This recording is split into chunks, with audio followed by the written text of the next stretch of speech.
Buenos días, queridos hermanos. Hoy veremos algo muy importante, la integridad del siervo de Dios.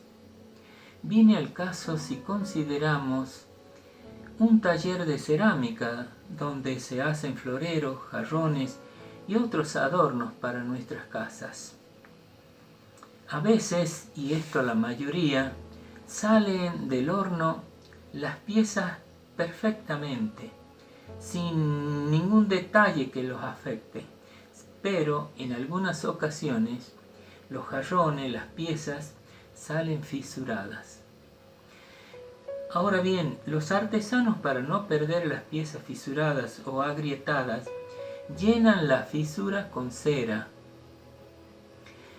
Es decir, que tendremos por lo general floreros, jarrones fisurados con cera y jarrones, floreros, etc., íntegros, sin cera. Curiosamente, un hombre íntegro es un hombre sin fisuras, es un hombre sin cera. Ahora bien, normalmente nosotros en la vida diaria decimos que un hombre íntegro es un hombre sincero. Estimados hermanos, en esta mañana veremos justamente lo que la Biblia nos enseña sobre el siervo de Dios. ¿Cómo debe ser el siervo de Dios? En primer lugar, veremos nosotros que debe ser un hombre íntegro, él y su casa. Un ejemplo que nos ayuda a mirar esta palabra de Dios está en Josué, capítulo 24, desde el versículo 14 y 15. Allí Josué habla a su pueblo y le dice lo siguiente: temed a Jehová y servirle con integridad y verdad. Limpia vuestras casas de los falsos dioses. Ahora bien, si os parece mal este consejo, si os parece mal lo que les digo, sigue diciendo Josué, escoged vosotros lo que quierais hacer, pero yo y mi casa serviremos a Jehová. Josué en el capítulo 24 hace un balance de lo que Dios hizo delante de todo el pueblo y los obliga a tomar una decisión a todos sus compatriotas y formular un proyecto de vida para el futuro. Los pone en una encrucijada, los obliga a tomar decisiones que hacen a la esencia de su ser. Les dice: servid a Jehová, vuestro Dios, o elegid, no sirváis a Jehová tu Dios. Pero luego les obliga a tomar una decisión. No sé qué haréis vosotros, dice Josué, pero yo y mi casa serviremos a Jehová. Yo y mi casa serviremos a Jehová Dios con integridad y con verdad. Vale la pena recordar a Luis Pirandello en este momento. Es un premio Nobel de Literatura del año 1936 con la obra El difunto Matías Pascal. Nace en la isla de Sicilia, Italia, el 28 del 6 de 1867. Para Pirandello, la sociedad italiana vive dentro de sus hogares una vida de graves conflictos y pecados. Pero de la puerta de la casa hacia afuera, finge otra realidad. Para Pirandello, la ficción y el engaño en la vida social italiana encuentra su mejor instrumento en la máscara. Cada uno de los italianos se presenta a la mirada de los demás a través de una imagen simulada, con una máscara que no corresponde a la vida real.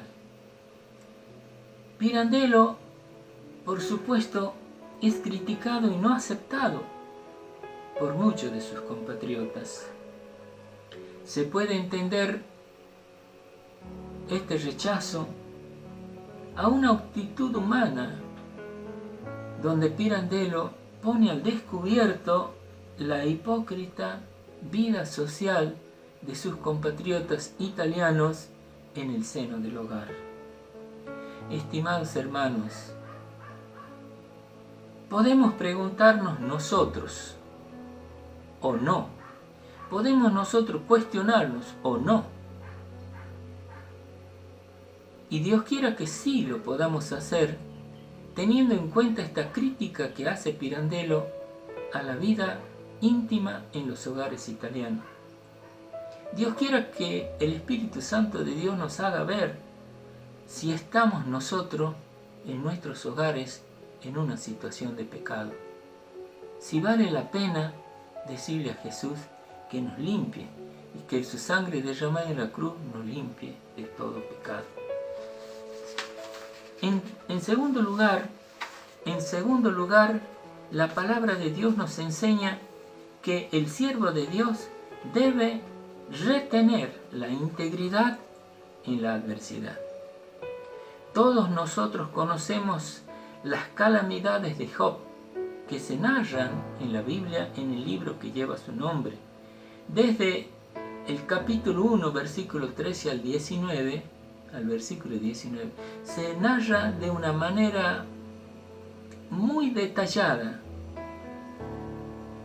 todas las angustias y las desventuras, digamos, que Job vive en un momento dado de su vida. Desde el versículo 14 nos dice que perdió sus bueyes y sus asnas, de repente. Luego seguidamente la mayoría de sus criados. Y esto como una suerte de cascada. Apenas escucha las últimas gotas de aguas del anterior, escucha que las ovejas y los pastores también son perdidas. Luego los camellos y sus cuidadores. Y finalmente en el 18 pierde sus hijas y sus hijos. Desde el versículo 20 al 22, la Biblia nos narra lo que Job hizo después de esta tragedia. Allí nosotros vemos que se levantó, rajó su manto, rasuró su cabeza y se postró en tierra. Pero allí, en esa situación de humillación, reflexionó en voz alta: desnudo salí del vientre de mi madre y desnudo volveré allí. Jehová dio, Jehová quitó. Alabado sea el nombre de Jehová. Además vemos que Job no se fisuró en esta tragedia. Job no se fisuró por las tensiones ni por las adversidades que le ocurrieron. Después, a lo largo de todo el libro, vemos nosotros que los encuentros con amigos y con el propio Dios. Al final de su vida, Dios bendice grandemente a Job. Pero él, en el final del libro, en el capítulo 42, versículo 5, concluye haciendo una síntesis verdaderamente extraordinaria. De oídas, dice Job, te conocía, Señor, mas ahora mis ojos te ven. Creo que nos podría ayudar a comprender más este aspecto Dardo Nofal, un periodista del diario La Gaceta, que cercana a la fecha de Navidad, hace unos años atrás, escribió un verso que me parece de fundamental importancia traerlo al caso.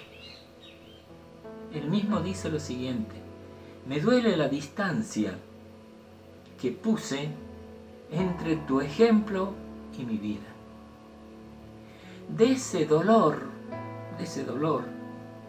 yo sé que harás una nueva arcilla y un hombre nuevo que no tenga este rostro mío, sino el gesto de la paz fijado para siempre. Hermanos, el hombre viejo debe sentir una fascinación por el hombre nuevo. El hombre viejo es un hombre que debe ser superado. El hombre nuevo debe ser un hombre que no tenga fisuras, un hombre íntegro, un hombre que se dé a los demás, que sirva a los demás. Hermanos, el cristiano debe tener un plus sobre el resto de los hombres. En tercer lugar, la palabra de Dios nos enseña que el siervo de Dios debe enseñar con integridad y seriedad y verdad, sobre todo. Esto encontramos en el Nuevo Testamento en un bello artículo escrito por Pablo de Tarso, Tito capítulo 2 versículos 7 y 8. Pablo le dice a Tito: imperativamente, preséntate como ejemplo de buenas obras. Cuando enseñes, hazlo con integridad y seriedad y verdad. Hazlo con palabras sanas e irreprochables, de modo que el adversario se avergüence. El año pasado, el Papa Francisco dijo que los mayores enemigos del catolicismo son los malos católicos.